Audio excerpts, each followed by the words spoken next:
بالله من الشيطان الرجيم. بسم الله الرحمن الرحيم. وأصحاب الشمال ما أصحاب الشمال في سموم وحميم وظل من يحموم لا بارد ولا كريم إنهم كانوا قبل ذلك مترفين وكانوا يصرون على الحنث العظيم وكانوا يقولون أئذا متنا وكنا ترابا وعظاما أئنا لمبعوثون أو آباؤنا الأولون قل إن الأولين والآخرين لمجموعون إلى ميقات يوم معلوم ثم إنكم أيها الضالون المكذبون لآكلون من شجر من زقوم فمالئون منها البطون فشاربون عليه من الحميم فشاربون شرب الهيم هذا نزلهم يوم الدين صدق اللہ العظیم. اللہ رب العزت کا بے انتہا فضل و کرم بڑا احسان ہوا کہ اللہ رب العزت نے ہم سب کو ایک اہم فریضہ عشاء کی نماز جماعت کے ساتھ ادا کرنے کی توفیق عطا فرمائی، اور اسی طریقے سے اللہ رب العزت نے ہم سب کو تھوڑی دیر بیٹھ کر قرآن مجید کی مختصر تفسیر سننے کا موقع نصیب فرمایا. جن آیتوں کی تلاوت کی گئی ہے یہ سورۃ الواقعہ کی آیتیں ہیں، اور یہاں سے سورۃ الواقعہ کا دوسرا رکوع شروع ہو رہا ہے. گزشتہ یہ مضمون بیان کیا گیا تھا، مقربین کے تعلق سے آیا تھا کہ جو ہے وہ کیسے کیسے ناز و نعم کے اندر جنت کے اندر ہوں گے، اور اصحاب الیمین کا بھی تذکرہ آیا تھا کہ کیسے کیسے ناز و نعم کے اندر جنت کے اندر وہ ہوں گے. بس ہمیں اللہ سے دعا کرنی چاہیے کہ اللہ ہمیں جنت نصیب فرمائے. اللہم انا نسألک جنت الفردوس، کہ اللہ ہم تو اس سے جنت الفردوس کا کیا کرتے ہیں؟ سوال کرتے ہیں. اور یہاں سے آگے جو بیان کیا جا رہا ہے، جیسا کہ سورۃ الواقعہ کی شروع میں کہا گیا تھا اصحاب المشأمہ، فرمایا گیا تھا وَأَصْحَابُ الْمَشْأَمَةِ مَا أَصْحَابُ الْمَشْأَمَةِ، تو داہنے ہاتھ بائیں ہاتھ والے، الٹے ہاتھ والے، یعنی آگے بیان ہو رہا ہے ان لوگوں کا جن کو ان کا عمل نامہ، جن کو ان کا نامہ اعمال الٹے ہاتھ میں دیا جائے گا. اور جب الٹے ہاتھ میں جن کو نامہ اعمال دیا جائے گا تو ان کو کیا جزا ملے گی، ان کو کیا انعام ملے گا، اللہ رب العزت آگے ان کو بیان کر رہے ہیں. اللہ فرماتے ہیں وَأَصْحَابُ الشِّمَالِ مَا أَصْحَابُ الشِّمَالِ، اور بائیں ہاتھ والے کیا ہی برے ہیں بائیں ہاتھ والے، یعنی جس کے بائیں ہاتھ میں الٹے ہاتھ میں نامہ اعمال دیا جائے گا اس کا ٹھکانہ برا ہوگا، اور وہ پریشانی کے اندر ہوگا، تکلیف کے اندر ہوگا. اس لیے فرمایا گیا کہ بائیں بازو والے، بائیں ہاتھ والے کیا ہی برے ہیں بائیں ہاتھ والے. فی سموم و حمیم، وہ دوزخ کی تپش میں اور گرم پانی میں ہوں گے. سموم کہتے ہیں لو کو، تیز تند لو، آگ، تو تیز تند آگ میں ہوں گے اور گرم پانی میں ہوں گے. کون؟ جس کے اعمال نامہ ان کے الٹے ہاتھ میں ملے گا، وہ کس میں ہوں گے؟ فی سموم و حمیم، دوزخ کی تپش میں اور گرم پانی میں ہوں گے. وظل من یحموم، اور جو ہے سیاہ دھوئیں کے سائے میں ہوں گے، سیاہ دھوئیں کے سائے میں ہوں گے. من یحموم، سیاہ دھواں، یعنی بالکل کالا دھواں جو جہنم کا دھواں ہوگا اس کے سائے میں ہوں گے. وظل من یحموم، سخت سیاہ دھوئیں کے سائے میں ہوں گے. حضرت ابن عباس رضی اللہ عنہ نے فرمایا ہے کہ وظل من یحموم وظل ممدود کے مقابلے میں لایا گیا کہ اصحاب الیمین جو ہے وظل ممدود، لمبے لمبے سائے میں ہوں گے، اور وہ سایہ ان کے لیے خوشحال ہوگا، یعنی جو ہے جسمانی اعتبار سے بھی فائدہ مند ہوگا، روحانی اعتبار سے بھی جو ہے فرحت اور شادمانی نصیب ہوگی. لیکن اس سائے کے اندر نہ جسمانی فائدہ ہوگا نہ روحانی فائدہ ہوگا. جسمانی فائدہ یہ کہ ٹھنڈک محسوس نہیں ہوگا، روحانی فائدہ یہ کہ فرحت اور لذت محسوس نہیں ہوگا.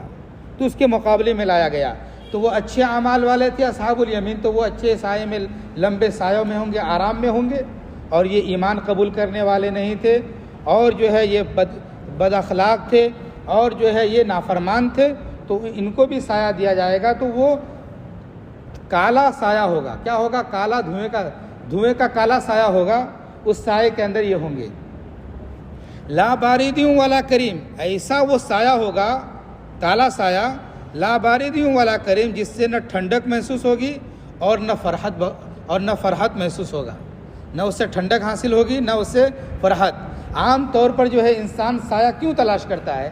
جب گرمی زیادہ ہوتی ہے، سایہ مل جائے تو آرام کی سانس لیں، آدمی سایہ کو تلاش کرتا ہے، ان کو سایہ تو ملے گا، لا بارد، اس کے اندر ٹھنڈک نہیں ہوگی، اس کے اندر ٹھنڈک نہیں ہوگی، اور انسان سائے کو استعمال کرتا ہے عام طور پر دنیا کے اندر، تو جو ہے اس کو جو ہے ٹھنڈک بھی محسوس ہوتی ہے، اور اس کے دل کو سکون اور فرحت نصیب ہوتا ہے۔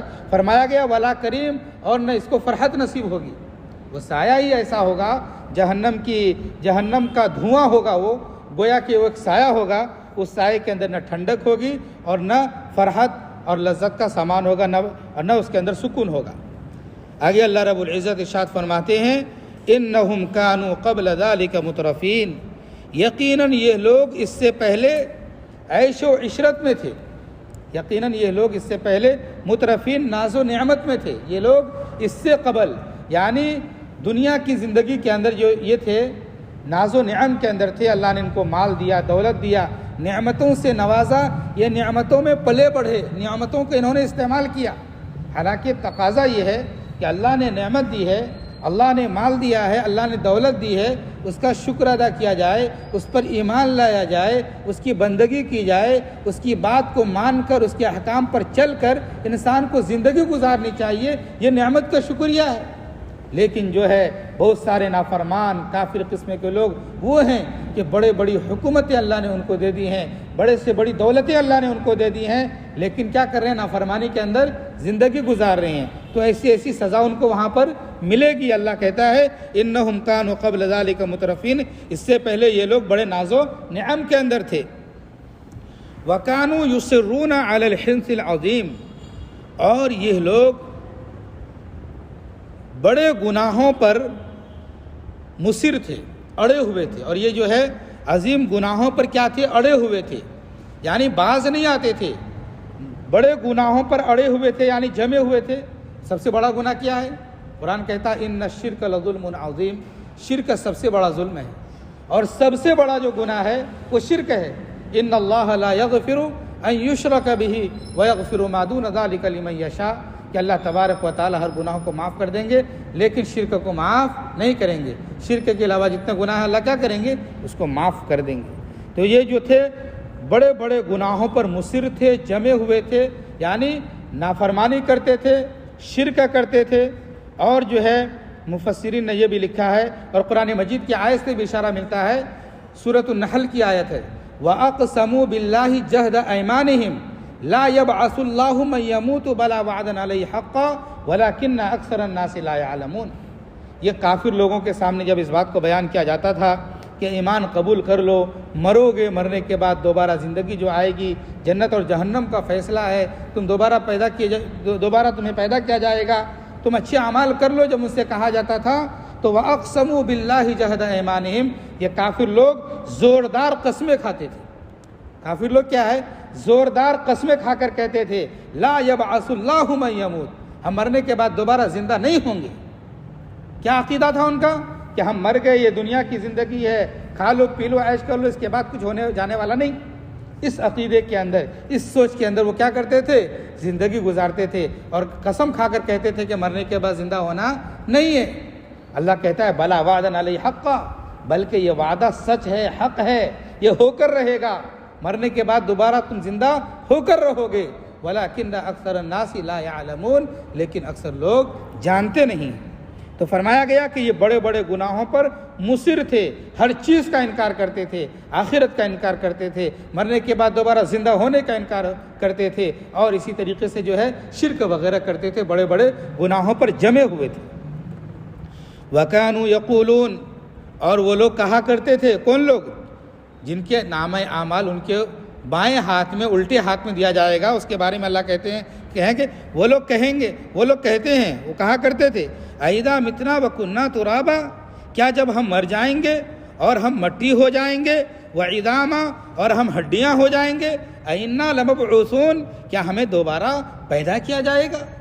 یعنی یہ کہا کرتے تھے، جھٹلاتے تھے اس چیز کو کہ ہم مر جائیں گے، ہم مٹی ہو جائیں گے، ہڈیاں ہو جائیں گے، سب ہڈیاں جو ہے گل سڑ جائیں گے، تو پھر کیا ہم دوبارہ اٹھائے جائیں گے. اور اسی طریقے سے أَوَآبَاؤُنَا الْأَوَّلُونَ یا اور کیا ہمارے آباء و اجداد بھی اٹھائے جائیں گے. یہ تو بہت دور کی بات ہے. یہ تو بول رہے ہیں کہ آباء و اجداد بھی اٹھائے جائیں گے.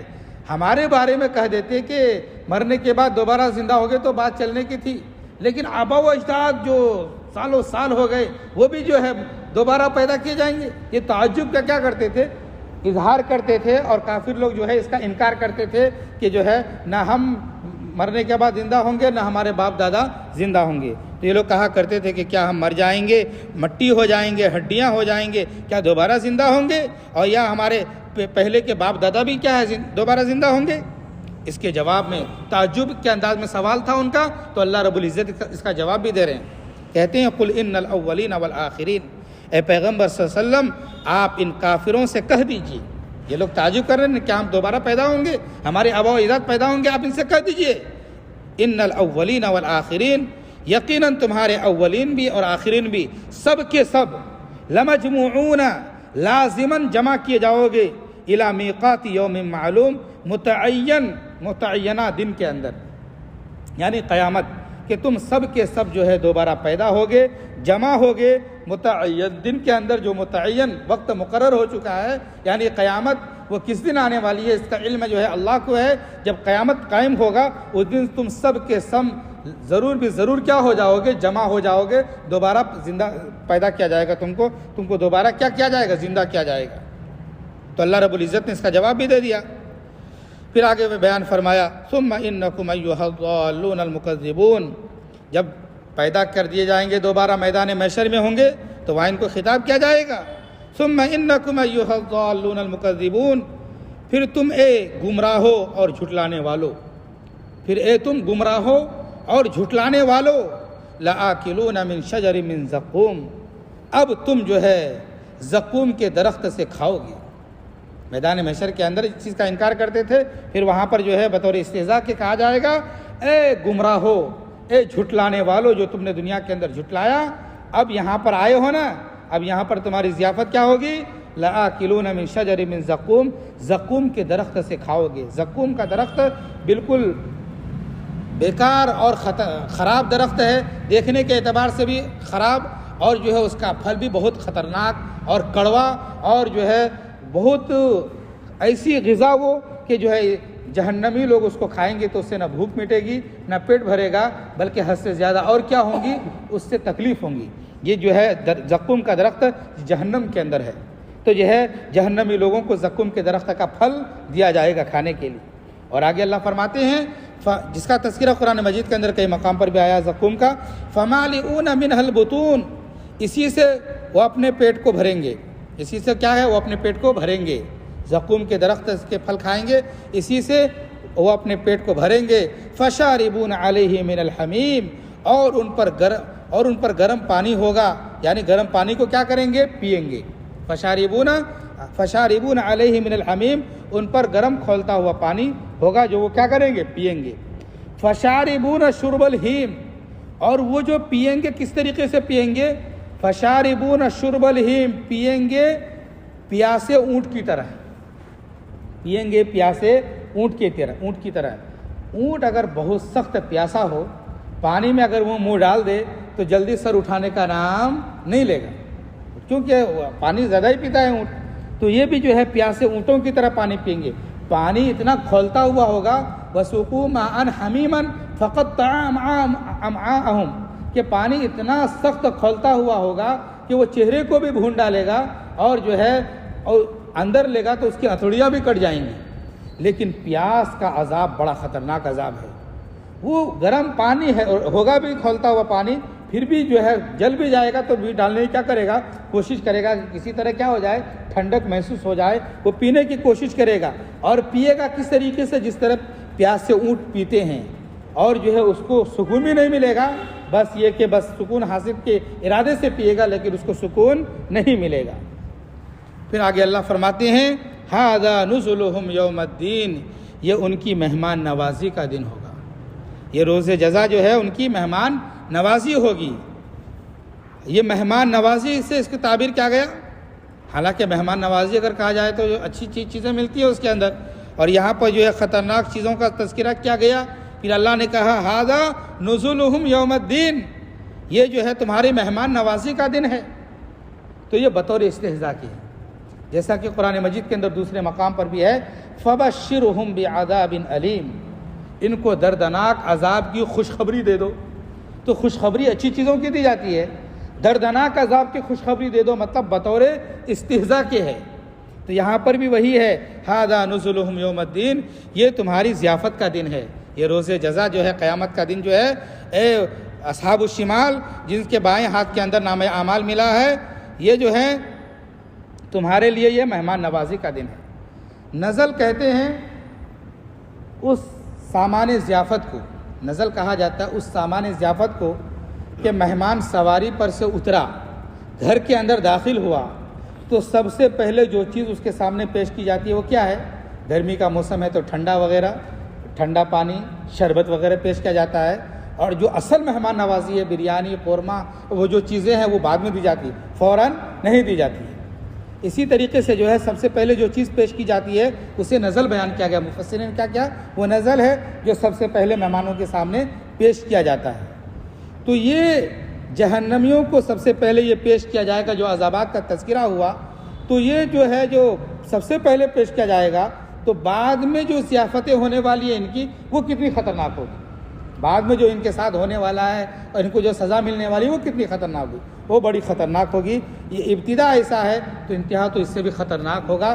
گویا کہ جہنم بڑی سخت جگہ ہے، بڑی خطرناک جگہ ہے، اللہ تعالی ہمیں اس سے محفوظ فرمائے۔ اللہ سے ہمیں بار بار دعا کرنی چاہیے، اللہم اجرنا من النار، اللہم اجرنا من النار، اللہم اجرنا من النار، کہ اللہ تو ہمیں جہنم سے چھٹکارا نصیب فرما۔ آگے اللہ رب العزت نے جو ہے یہ جو ہے انسانوں کو جو پیدا کیے ہیں، تخلیق آدم، اس کو آگے جو ہے اللہ رب العزت بیان کر رہے ہیں، اور وہ بھی جو بیانی انداز ہے اللہ کا، ایک جلالی انداز میں بیان کر رہے ہیں، جس کا انشاءاللہ آئندہ بیان کیا جائے گا۔ اللہ رب العزت سے دعا فرمائے کہ اللہ تعالی ہم سب کو جہنم سے چھٹکارا نصیب فرمائے، اور اللہ تعالی ہم سب کو قرآن مجید سیکھنے سکھانے، سمجھنے سمجھانے اور قرآن کے طرز کے مطابق اللہ ہم سب کو اپنی زندگی گزارنے کی توفیق عطا فرمائے۔ آمین وآخر دعوانا ان الحمد للہ رب العالمین۔ سبحان اللہ وبحمدہ، سبحانک اللہم وبحمدک، ونشہد ان لا الہ الا انت، ونستغفرک ونتوب الیک۔ سبحان ربک رب العزت عما یصفون، وسلام علی المرسلین والحمد للہ۔